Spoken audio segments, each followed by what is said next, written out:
Hello, you guys, and welcome back. We are on episode 5 of the Culture and the Cross podcast, and we are your hosts. I am Artra, I'm Corey. and this is a podcast where we talk about the happenings going on in our church, the Rock Church in Raleigh, North Carolina.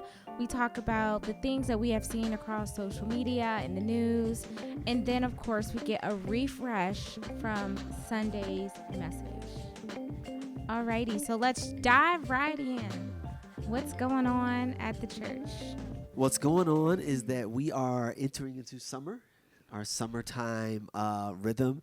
You may or may not know this. Most of the time, a lot of times in summer for churches, attendance goes down for at least the first part of the summer, like this starting this time, June, middle part of July, sometimes July, church attendance kind of tends to go down. I heard somebody say it like this today, though, on the video.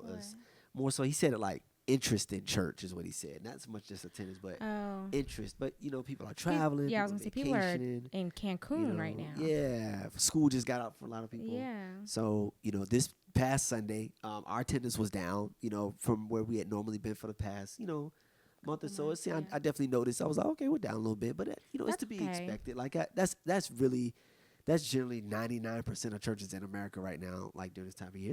It lulls a little bit just because people are, and then towards the fall, it like goes back up a little bit. I've been reading, I've been studying, I've been listening, I've been kind of checking some other people's stuff and kind of like, they really saying it ain't even really fall. It's kind of like, August time frame. Oh, okay. In the July, August is where like really, what I mean? I think traditionally back in the day, it was more so like September, fall. But I think now a lot of pastors, especially church planners, are more thinking like August is when you really kind of start seeing that uptick back again. I think too, because school starts back and stuff in August. Yeah. But I think growing up, I feel like it was like in September. Yeah. A lot of schools start in August now, which is kind of like, I feel like most kids I'd be seeing they start in August back. They but do. We're from, it's still, I think, September. But yes, the Monday after Labor Day. Yeah. So we're kind of, entering into that. One thing that's interesting though was that last year, around the summer, like we definitely hit like a really, it wasn't like a low, but we definitely hit almost a plateau. Yeah, last summer. I feel like last summer was. Yeah, it was rough. It was a very stressful time. It was very stressful. We was just balancing a lot of things. We just had some changes that were being made, and even just the spring too, and the summer was just a really stressful time for the church. For us, for our leadership, for, just as we were just going through changes and managing conflicts and all of that. And so it was, I think we really hit a plateau like about July to like December. We were pretty much, I feel like we were plateaued as a church. As far as like the growth and then just the forward movement, I think we were really plateaued a lot. Mm-hmm. Did you think the same thing? Or, yeah, no, I think that I feel like so far for our church, last year was probably the toughest. Yeah. It was like the second year. Yeah. That was like it was the second full calendar year, but it really was like, because we started in September, so you're talking about September 21, 22, and then 23 was like really the full second year. Yeah, it was tough. It was tough. Challenging. But I mean, that's really funny, because like even when you have like kids the second year. Yeah, they talk about that. Right. I didn't even think about that. That's really funny. The second year, even with those toddlers, can be rough. Yeah, that's a thing. Like, when the child getting 2, it's like, okay, you here now, you kind of like finding yourself a little bit, finding their voice. You got to start popping them a little bit more, a little more discipline. So I feel like with the church, so it kind of, it's kind of the same to me. It was. It really is. Now you say that, I'm like, that's maybe some truth to that. And now I feel like this year I feel like been feeling a sense of like forward momentum and kind of like, all right, we moving forward. Our church has been growing this year. We've seen, new families come and new people kind of get connected and volunteering. So it seems like we're on the uptick as far as like, from last year. But so I'm believing that through this summer break, Rock Church family, I want to see y'all at church on Sunday. But through this summer break, I'm believing that, things may lull a little bit just by human nature, but I'm believing that we'll kind of roll through it and just continue growing and continue, reaching new people. And kind of getting out there in the community. So yeah. I think like being church planners, like there's so many things you just don't know, and I never. That's a whole nother episode. I mean, that's 10 episodes. What I didn't know. That's something I never even thought about. Yeah. Was like, what does it look like in churches in the summer? Yeah. But yeah. And the thing is, we've been in church since I've known you. We've been in church every summer. We'd be at church. I was there. yeah, but serving, it's so much different looking at it as like the pastor leaders of the church, right. and then just I just come and right. I'm just here. I'm here. This is my church. Like, and I honestly, it never. Hey, it really bothered me. It's like when I was on the keyboard, I was never like, oh, it's summer, so people. I was just like, man, I'm here. This is my church. I love it here. Like I wasn't even thinking about it, and that's one of the things too. One of another pastor I know at New City Church, Pastor Dylan, he talked about this one time of how, like, the people most generally in the congregation, they don't look at it like you do as a pastor and a leader. Yeah. You looking at everything, every number, every person, everything. It's like the you looking at it deep, but everything. He always encourages pastors, like, generally the people in the congregation is like, yo, this is our church. Like, we here, pastor. Like, we here. Like, I mean, this is my church. If it's 5 people, it's my church. If it's 50, if it's 500, it seems like most people are kind of like, this is my church. It's summertime or fall. I love y'all. This is my church. Yeah. But the pastors are like, then we had a rough one, or attendance was down or up. Yeah, but I don't think that people actually see it. Yeah, they may see it in terms of like, oh, it wasn't as many people, but they don't carry it as deeply as a lot of pastors. Pastors be like, oh, attendance was down, man. So, I must not be called. It's like, nah, man. Like, the church is traveling. I can think of like people off the top of my head. I'm like, oh yeah, they gone. This happened. They text me, say it's like it happens, So we try not to carry it. Try not to take it personally, you know what I mean? No, you can't. Yeah. You just got to know that this is what God calls you to do and keep doing it. Right. Yeah. Sometimes, even when it looks crazy. Yeah. And sometimes it look crazy. Sometimes I look crazy. Sometimes we crazy. And sometimes I'll be like, man, I wish I should have said that. Or, it's been, man, listen, this is going to be the rest of the episode. But y'all, that would be like a whole nother episode. Yeah, it's just so what I moments. Didn't know. That should be a topic right there. What I didn't know. As we're like entering, because September will be 3 years, the third year for our church officially, third year. Yeah. And we should do like what I didn't know. Man, what I didn't know. But oh man, hey, Rock Church, I love you guys. It's I was gonna say, I was like, I actually really, I really like our church, and I think like even if we weren't the pastor, I would still go there. Yeah, I like it a lot. I enjoy it. I like it. I love the people. I think, and I feel like God is like keeps sending us just we have the sweetest people at our church. Like serious, genuine the people. Sweetest people there. Yeah, like, and we're not just saying that because I know y'all listening, but like when I think about people in our church, I'm like, I don't think about people who are like shysters and like, I'm so sick of it. I'm like, these are like just genuine, hardworking families, people that's just like, yo, I just trying to just love Jesus. But I think that's been the culture of our church from day one of like, yo, we here trying to follow Jesus, tell other people about Christ, serve the community, teach the word. That's worship God, prayer. Yeah. Like, we trying to just, we trying to just be Christians, bro. Like, we not trying to be shysters. We not trying to get over on people. We trying to walk out our faith day in and day out, be disciples. Yeah. And that's the culture. The people in our church is like, yo, we not here for the foolishness. We just trying to be Christ followers. We not trying to do none of that other stuff.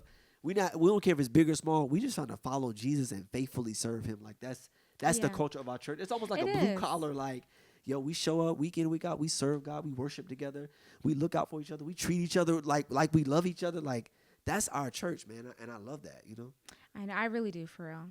I like serving and being with the people at our church. Yeah, it ain't always roses. You know what I mean? Sometimes, I'd be like, I like it. What?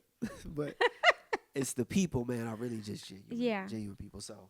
Yeah. So that's what's going on with, our church update, our church announcements. I don't want to use that, but that's kind of what it is. Church announcements. Church announcements. So. Yeah. So we're moving into summer. It's just sometimes it's just a little slower, but it's okay. I'm gonna see y'all church Sunday. I'll be there. Yeah. Well, I mean, we'll still be there. We'll all be there. Sunday. I'll see y'all too. Come off vacation Saturday night. See y'all church on Sunday.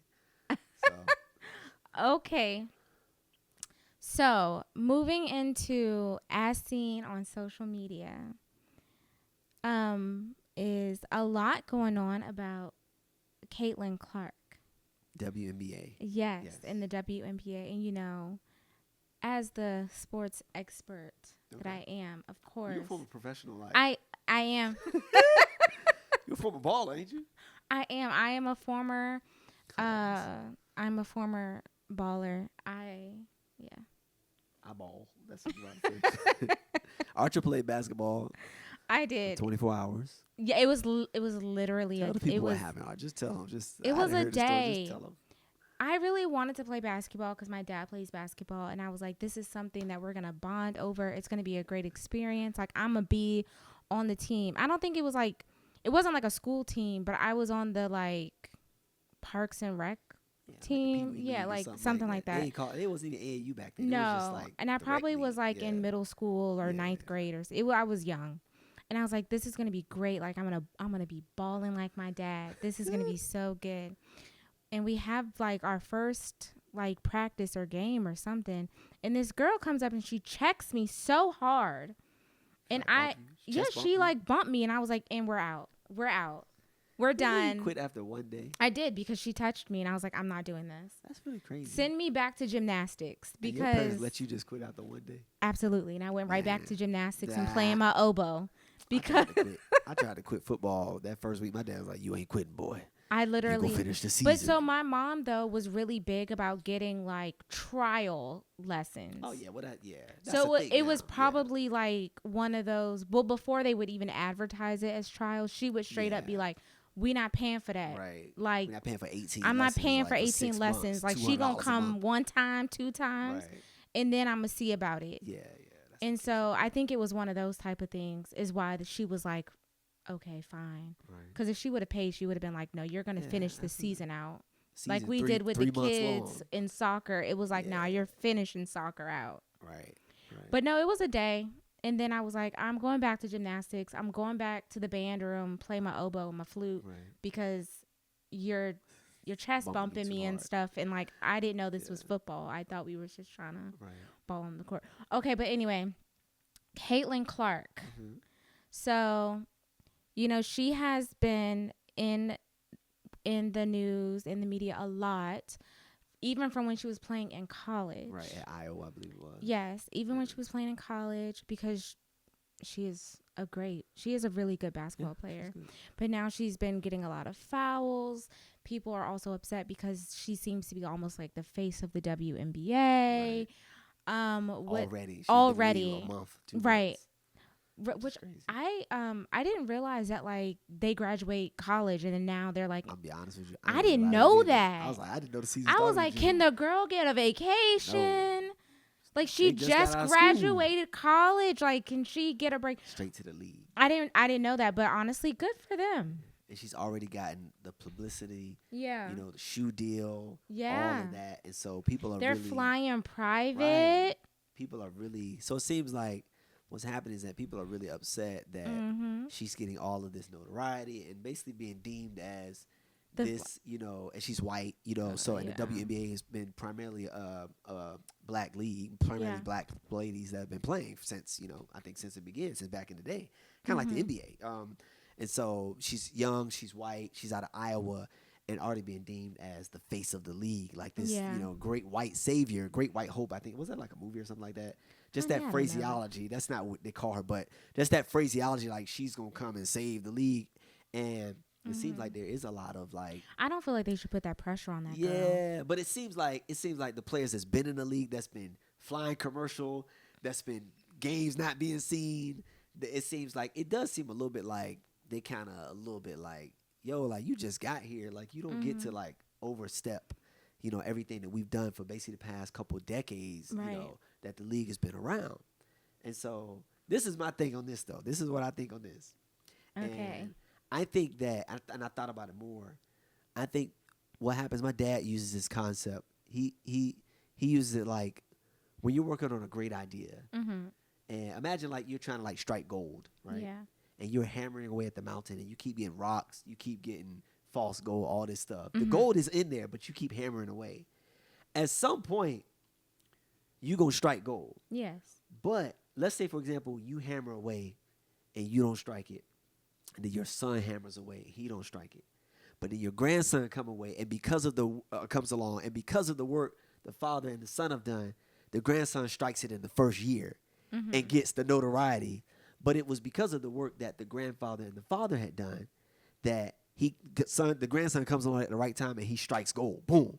But he couldn't have struck gold if the others hadn't done the work. Right. I look at it the same way with the WNBA is that the players like, and I'm going way back. I'm thinking like Lisa Leslie out the joint. That's what I remember. You know, players like that. You remember Lisa Leslie? Yes. Back. That's like way back. But I'm thinking about players like her. Like she was. They Wasn't paved she in the Space way. Jam? I think she was. Yeah. They like paved the way, and I think that what has happened is that Caitlin Clark and there's other players too, but Caitlin Clark has kind of come along, and she just happened to hit at the right time. Yeah. She hasn't necessarily done anything bad. She's been good. She is good because she was drafted number one for a reason. She's a good player. But she actually struck. It's kind of like when Jordan. That's why I think even with Michael Jordan, that's why he became so popular. He came along at the right time, right as the NBA was the 90s. Kind of the world is expanding. He comes along with the jump man. He has the shoe deal. Nike blows up. It's like it was a combination of the right things at the right time. It's not that the other players did. This is for the WNBA. It's not that the other players before her, like Sue Bird, like all these players, like what's the other lady? I think Brittany Griner. I think she's still in the league right now. Yeah. I think about like the Lisa Leslie of the world. People back in the day. It's not that like what they did wasn't valid, but that they paved the way. And now, as the world is kind of shifting, Caitlin Clark comes along at the right moment. It's like a mixture of stuff that hit right at the right time, and she blows up, and it's like, oh, she's this great person. She's this great player. And it's like, I think it's, one, she's a great player, but also she struck at the right time, you know?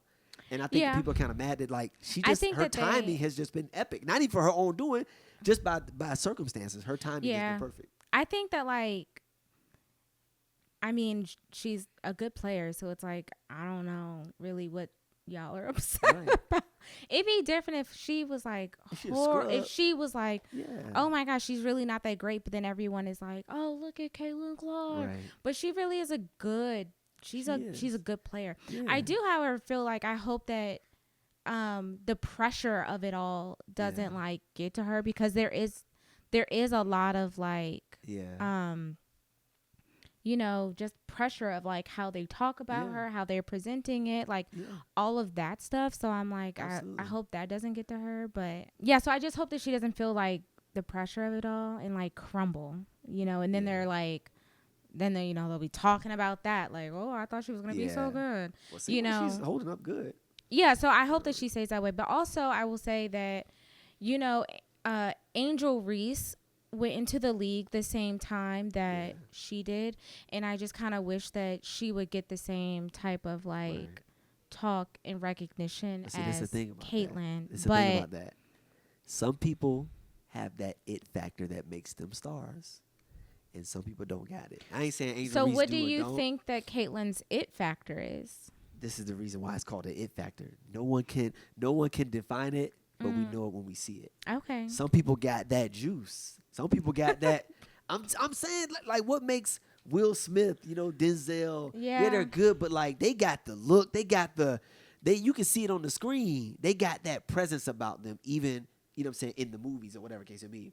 So I feel like some people just got that, almost that star quality that makes them pop. All right, we're back after a brief intermission with the child.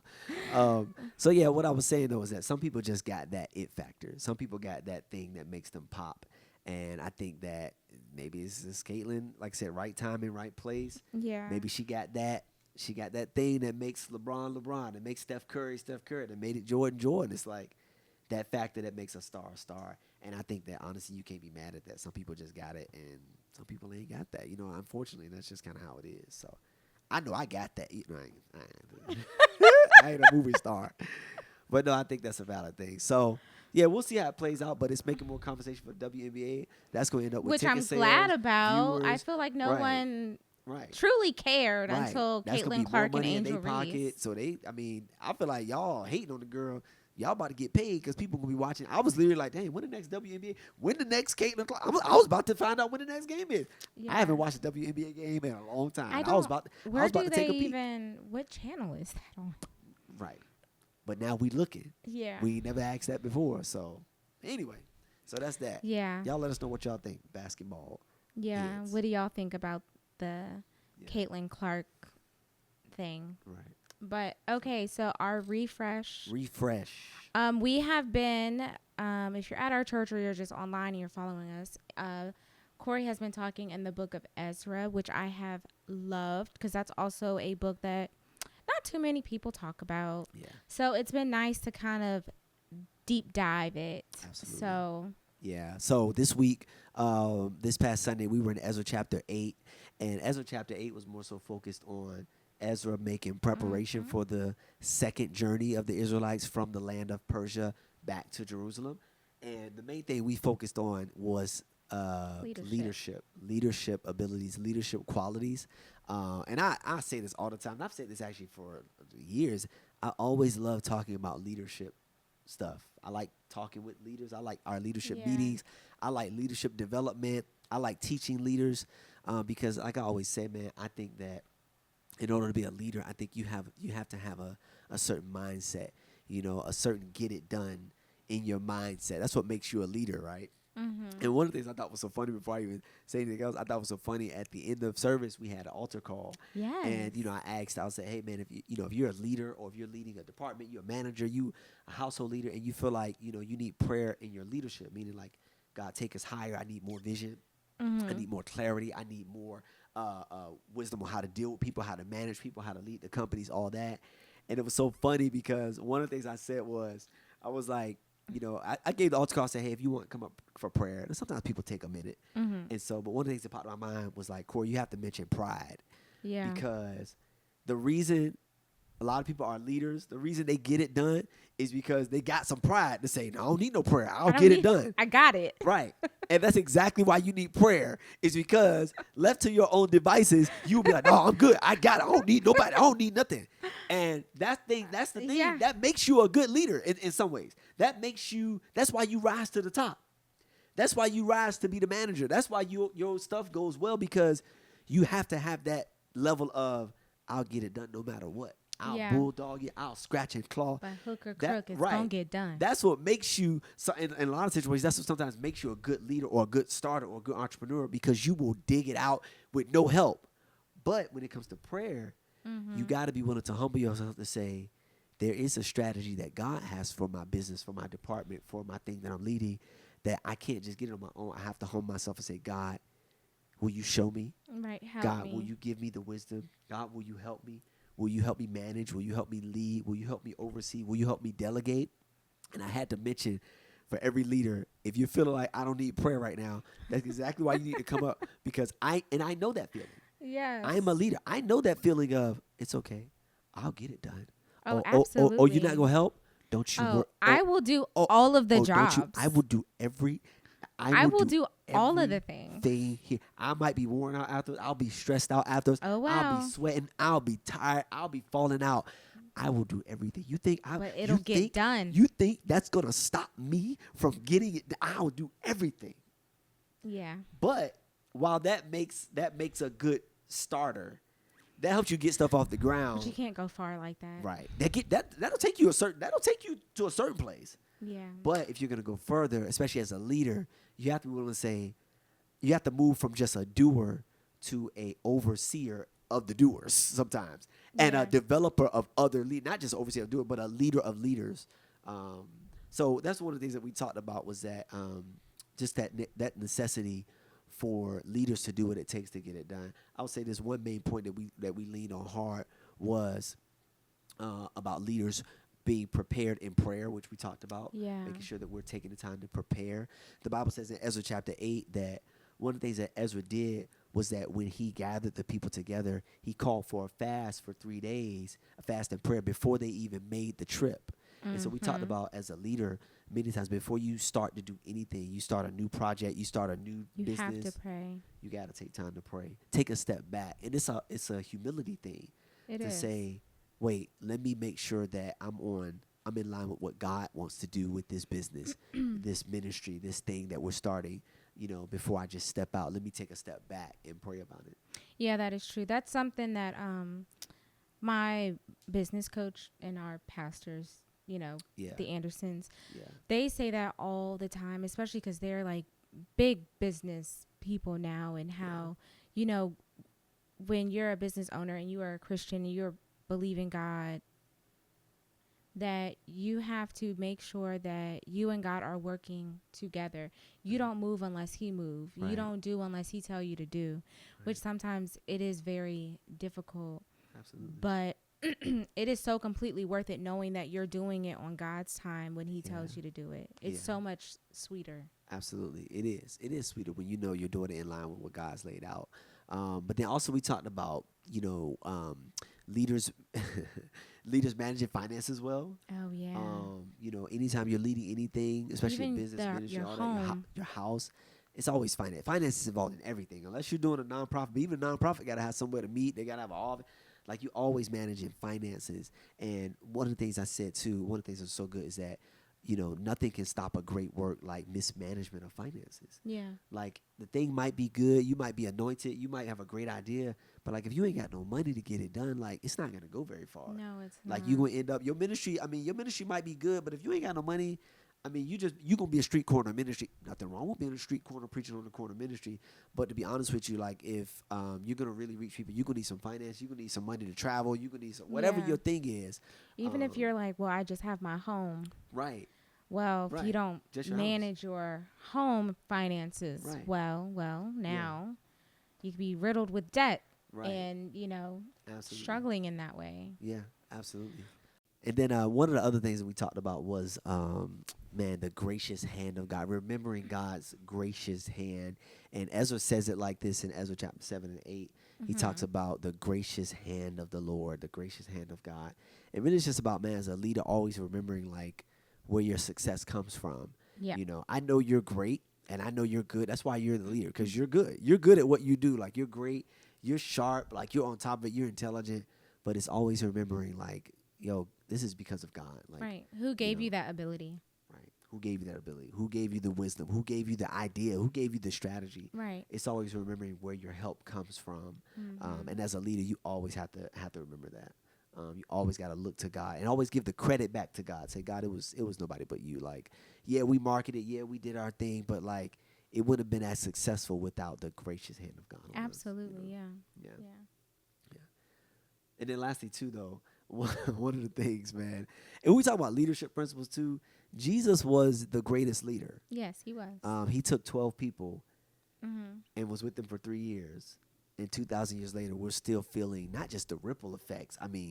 We're feeling full force, and we're going from glory to glory from the sacrifice he made with those 12 men for 3 years. He led them for 3 years and raised them up into literally an army. And they did the same with others, and they did the same with others.